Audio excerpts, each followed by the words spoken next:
there, avid listeners. Thanks again for tuning in to Sin's Workshop. Hope you're having a wonderful day. Alright, so today we are going to be talking about Incendiary by Zoraida Cordova. I just love saying her name. Zoraida Cordova. Published by Little Brown Books for Young Readers. Oh, I love this book. I love Cordova's writing.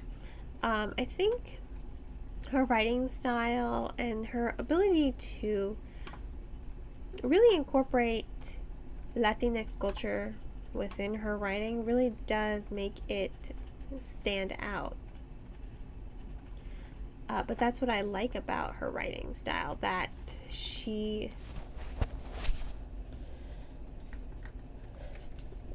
the fact that she's able to do that, basically, because I really do think it's important, as a Mexican reader, I think it's important for Latinx culture, Mexican, Hispanic culture to be represented in literature. So I'm all about this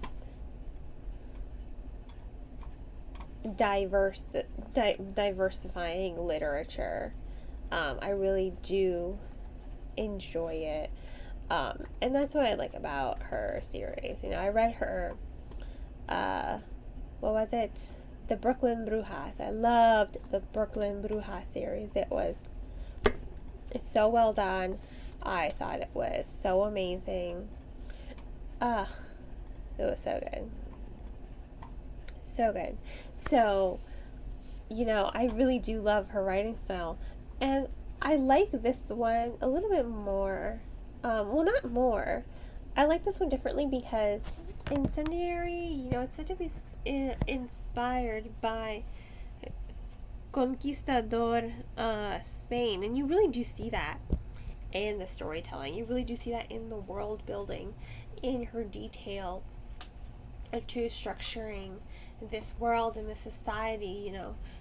It's so easy to picture Spain in this novel and to picture this time period in Spain. And I think that that's amazing that Cordova is able to do that she's able to give this rich fantasy a really good foundation for world building.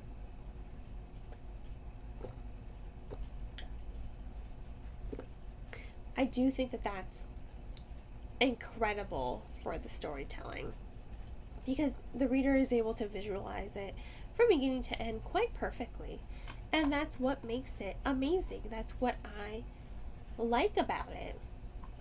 I think it's such a good book. I think it was such a good novel. It's amazing. It really is amazing. So, Incendiary, it follows Renata. That's another thing. Like, all these characters, their names are so Hispanic that I fell in love with it. Renata, she's a little body. And what that means is she is a memory thief. She is a Moria. So Moria are a group of people who have magical abilities, and then you distinguish, you categorize what kind of magical abilities they are, and they all have their own different names, just like she is a Rabari. And then you have the illusionist. You have a bunch of characters in this novel. They all have different abilities, but what makes her very dangerous is she can steal everyone's memories. And when she was a child, she was kidnapped by the crown, and she was taken care of. She was spoiled. She didn't realize she was being kidnapped. They did lie to her about her parents. They're like, oh, well, we're going to take care of you now. And they did. They gave her sweets. They gave her fancy clothes. They fed her, kept her warm.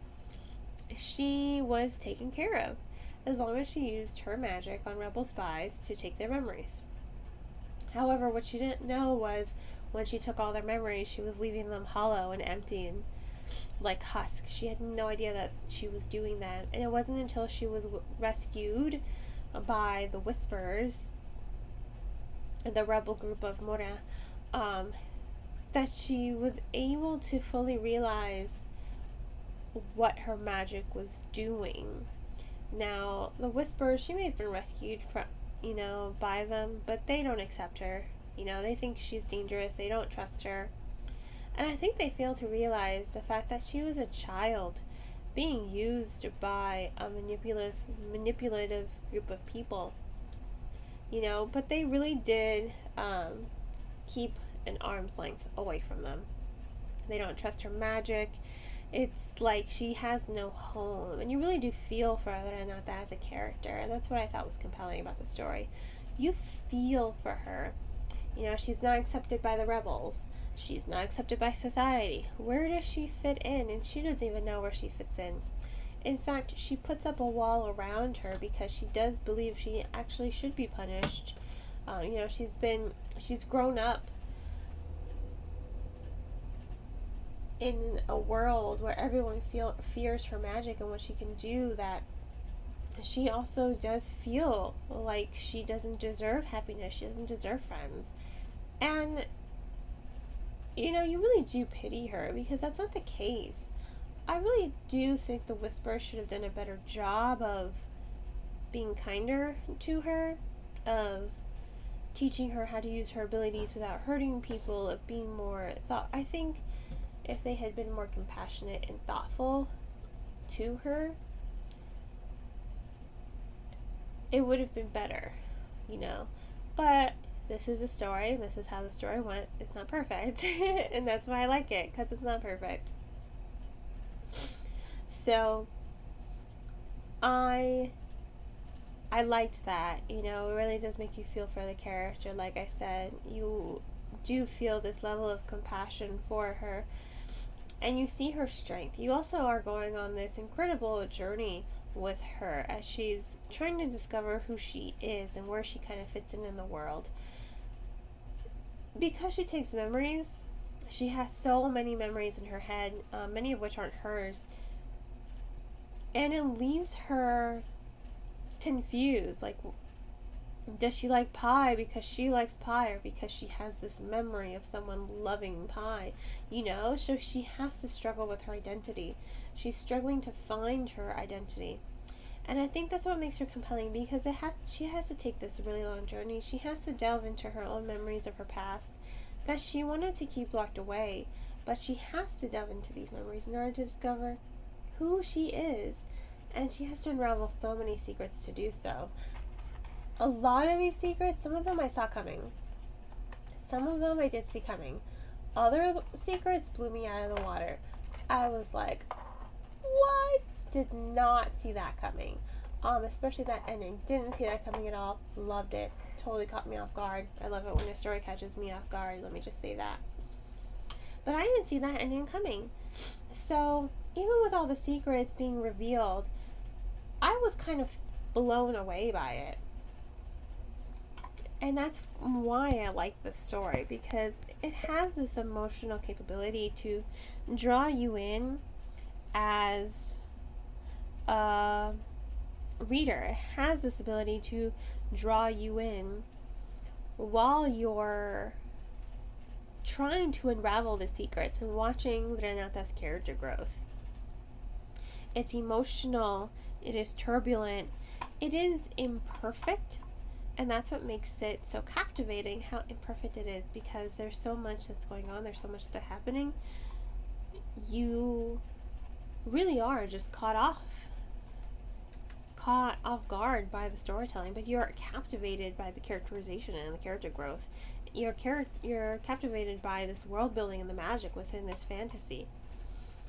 And that's what I do think was good about the story. I really do think that it's an excellent story. Let me just end it there. It's a great story. Huge fan of Cordova's work.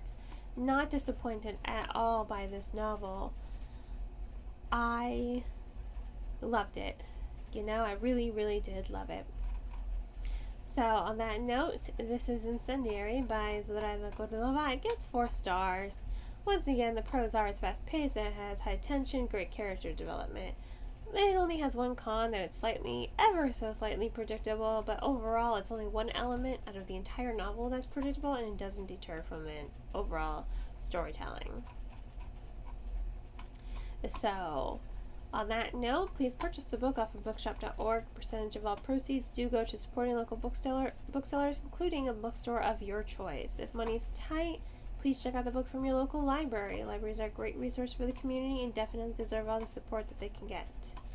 And I hope you all will continue to support me by liking this podcast and sharing it with all your book-loving friends. I hope you all have a great rest of your day. You can also support me by becoming a supporter on Anchor. There is a link and information on the description of this podcast. Hope you all have a great rest of your day, and as always, happy reading.